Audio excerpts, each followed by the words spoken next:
नमस्कार दोस्तों। रोचक कहानियों की श्रृंखला में आज सुनेंगे अलका प्रमोद जी की कहानी एक प्रश्न। तो आइए सुनते हैं कहानी। रात के सनसनीखेज समाचारों की श्रृंखला में टीवी में नित्य की भांति आज भी एक सनसनीखेज समाचार उस चैनल के हाथ लग ही गया था। एक युवक की हत्या, हत्या के पीछे साजिश और साजिश का कारण वही शाश्वत प्रेम का त्रिकोण। युवक का अगले सप्ताह विवाह होने वाला था। सब और उल्लास का वातावरण था। ऐसे में अचानक उसकी हत्या। पूरी संभावना थी कि वह किसी की राह का कांटा था और वह लड़की जिससे उसका विवाह होना था, उसे पाने के लिए इस कांटे को राह से निकाल फेंका गया था। फिर क्या था? बन आई चैनल वालों की और बन गया सनसनीखेज समाचार।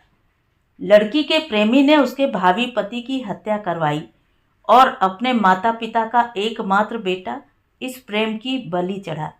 जिन फूलों को वे अपने बेटे का सेहरा सजाने के लिए लाए थे, उन्हीं फूलों से उन्होंने उसकी अर्थी सजाई। देखिए कैसे एक माँ अपने बेटे के लिए तड़प रही है। पिता गुमसुम हो गए हैं। देखने वाले उनका रोना देखकर दहल गए हैं। टीवी वाचक अपनी दमदार आवाज में जिस प्रकार समाचार की प्रस्तुति कर रहा था, वह चैनल बदल रहे श्रोताओं को इसी चैनल पर थम जाने को विवश कर रही थी। ऐसी घटनाएं तो नित्य ही देश के किसी न किसी कोने में घटती रहती थी, पर यह समाचार प्रीतमपुरा कॉलोनी के लिए अचानक सनसनीखेज तब हो गया जब इसमें त्रिकोण के एक कोण पर सुदीपा का नाम आ गया। सुदीपा, जो इस कॉलोनी के फ्लैट नंबर 30 में अपने माता पिता के साथ जन्म से रह रही है, आज अचानक ही चर्चा का विषय बन गई। सुदीपा ने एक प्रतिष्ठित संस्थान से एमबीए किया था और अब एक मल्टीनेशनल कंपनी में 8 लाख के पैकेज पर काम कर रही थी। पर यह कोई खास बात नहीं है। आज के युग में बड़े शहर में ऐसी होनहार लड़कियों की कमी नहीं है। हाँ, वह 5 फीट 6 इंच की कमनीय, गंदुभी रंगत और आकर्षक नैन नक्श की आधुनिक युवती है। पर ढेरों मिस वर्ल्ड, मिस यूनिवर्स और रियलिटी शो में विजयी सुंदरियां देने वाले इस देश में ऐसी युवती का पाया जाना भी कोई विशेष बात नहीं है।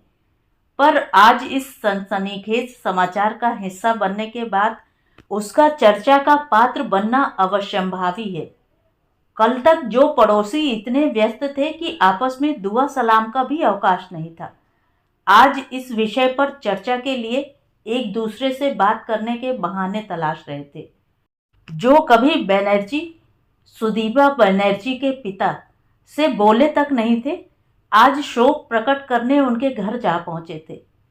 सांत्वना की चाशनी में लपेटकर घुमा फिराकर सुदीपा के परिवार से वह सच उगलवाने का प्रयास किया जा रहा था, जिसके कारण सुदीपा के तथाकथित पूर्व प्रेमी ने उसके होने वाले पति की हत्या करवा दी।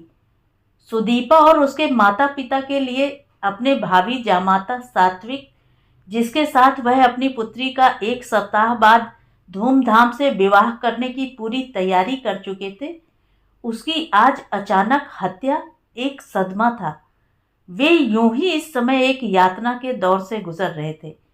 ऊपर से लोगों की शंकापूर्ण निगाहें और उनके चुभते प्रश्नों ने उनका धैर्य चुका दिया और अंत में श्री बैनर्जी ने हाथ जोड़कर शोक प्रकट करने आए तथा कथित हितैषियों से उन्हें एकाकी छोड़ देने की विनम्र प्रार्थना की। वह बात दूसरी है कि उनकी विनम्र प्रार्थना भी उन हितैषियों को नागवार लगी, मानो मुंह में गुड़ के बीच में करेले का स्वाद आ गया हो। पर जब उनसे स्पष्ट शब्दों में जाने को कह दिया गया हो, तो किया भी क्या जा सकता था। उनके बाहर जाते ही बनर्जी के घर का दरवाजा भर से बंद हो गया, जो स्पष्ट संकेत था कि लोग उनके फटे में टांग न अड़ाएं। उसके बाद तो सुदीपा, जिसके विषय में कोई जानता भी न था, उसके एक एक पल के क्रियाकलापों की शल्य चिकित्सा होने लगी। उसके यहाँ कौन कौन आता था, वह कितनी देर तक बाहर रहती थी, पहनावा कितना आधुनिक था, आदि सूत्रों से उसके चरित्र का आकलन किया जाने लगा। कॉलोनी के लोगों की कल्पनाशीलता मीडिया के समाचारों की उर्वरा पाकर अचानक उपजाऊ हो गई थी और अनेक कहानियां जन्म लेने लगी थी। मिसेज बत्रा सोनिया शर्मा को बता रही थी, अरे सुदीपा तो यह शादी करना ही नहीं चाहती थी। वह तो बैनर्जी बाबू इतना अच्छा वर पाकर जबरदस्ती उसका विवाह कर रहे थे। क्या पता था कि सुदीपा इस सीमा तक उतर जाएगी कि अपने प्रेमी के साथ मिलकर बेचारे मंगेतर की जान ही ले लेगी। अच्छा, तो यह सुदीपा की मिली भगत थी। मिसेज शर्मा अपने ज्ञान कोश में इस रहस्य की बढ़ोतरी से उत्तेजित हो गई थी। देखने में तो सीधी साधी लगती थी, कौन कह सकता था कि उसके मन में क्या है। पर इस बारे में भी एक मत नहीं था। जब मिसेस बत्रा मिसेस शर्मा के समक्ष यह रहस्य उजागर कर रही थी, उसी समय गुप्ता जी की पत्नी उन्हें बता रही थी, आपको पता है, सुदीपा पहले अपने कॉलेज के लड़के के साथ घूमती फिरती थी। वह बेचारा इसी भ्रम में था कि वह उसे चाहती है, पर जब अचानक ये पैसे वाला मिल गया तो सुदीपा ने उसे छोड़ दिया। एक तो प्यार में धोखा, ऊपर से नाक के नीचे ही अपनी प्रिया का दूसरे के साथ विवाह। उम्र का जोश, उसे बर्दाश्त न हुआ, कर दिया खून। तो क्या तुम जानती हो उस लड़के को? गुप्ता जी ने पूछा। अरे एक लड़का, नाम वाम तो हमें नहीं पता, पर पहले अक्सर आता तो था। वही मैं एक दिन सोच रही थी कि आजकल दिखाई क्यों नहीं पड़ रहा है। अरे आजकल हमारे समय की ईमानदारी कहाँ रही। अब तो कोई अच्छा देखा नहीं कि पहले वाले को चलता किया। हवा में तैर रही ये कहानियां किसी न किसी हितैषी के माध्यम से बैनर्जी के कानों तक पहुंच ही जाती थी। एक सप्ताह हो गया, पर किसी ने बैनर्जी परिवार के किसी सदस्य को नहीं देखा। पर आखिर कब तक वे घर में बंद रहते। हिम्मत करके बैनर्जी कुछ दिनों बाद ऑफिस गए, पर वहां भी लोगों की प्रश्न भरी सशंकित आंखें, वही झूठी सहानुभूति। उनके लिए निश्चय करना कठिन हो गया, किसको उनसे सच में सहानुभूति है और कौन उसकी आड़ में अपना मनोरंजन कर रहा है। अंत में उनका धैर्य चुक गया। जब लोगों के प्रश्नों का सामना करना असह्य हो गया, तो उन्होंने समय से पूर्व ही अवकाश ले लिया और घर बेचकर कहीं चले गए। लोगों का अनुमान था कि अवश्य ही सुदीपा के विरुद्ध सबूत मिल गए हैं कि उसने अपने प्रेमी के साथ मिलकर अपने मंगेतर की हत्या करवाई है। अतः बेटी को बचाने के लिए, पैसों का इंतजाम करने के लिए उन्हें घर बेचना पड़ा और अवकाश लेकर जो पैसा मिलेगा उसे वह मुकदमे में लगाएंगे। धीरे धीरे लोगों की रुचि इस कहानी में कम होने लगी। वे भूल से गए कि सुदीपा नाम की कोई लड़की और उसके माता पिता 30 नंबर फ्लैट में रहते थे और उसके साथ कोई घटना घटी थी। एक दिन गुप्ता जी ने समाचार पत्र के किसी अंदर के पन्ने पर पढ़ा कि सुदीपा के मंगेतर का खून सात्विक के जज पापा के एक दुश्मन ने किया था, जिसे उन्होंने कभी सजा सुनाई थी।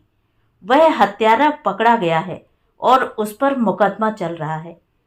गुप्ता जी ने अपनी पत्नी को बताया तो वह बोली, हमें तो पहले ही लग रहा था कि इसके पीछे कोई साजिश है, पर लोग तो बेचारी सुदीपा को ही दोष देने लगे। गुप्ता जी पत्नी का मुंह देख रहे थे। उस हत्यारे को तो पकड़ लिया गया था, उस पर मुकदमा भी चल रहा था, पर एक प्रश्न अभी भी हवा में तैर रहा है कि वह मीडिया जिसने अपनी टीआरपी बढ़ाने के लिए आधा अधूरा सच प्रसारित कर सनसनी फैलाकर, और वह पड़ोसी जिन्होंने अपने मनोरंजन के लिए बिना सच जाने उस सनसनी को हवा देकर सुदीपा के सम्मान की हत्या की थी तथा उसके घर वालों को दर दर भटकने के लिए विवश किया था, क्या उन पर भी कभी कोई मुकदमा चलाएगा? तो ये थी कहानी। कहानी आपको कैसी लगी कमेंट करके ज़रूर बताएं। और अगर मेरे द्वारा सुनाई हुई कहानियाँ आपको अच्छी लगती हैं और आप मेरे चैनल पर पहली बार आए हैं तो चैनल को सब्सक्राइब ज़रूर करें, लाइक करें और अपने दोस्तों और परिचितों में शेयर भी करें। बेल आइकन दबाना बिल्कुल भी ना भूलें। धन्यवाद।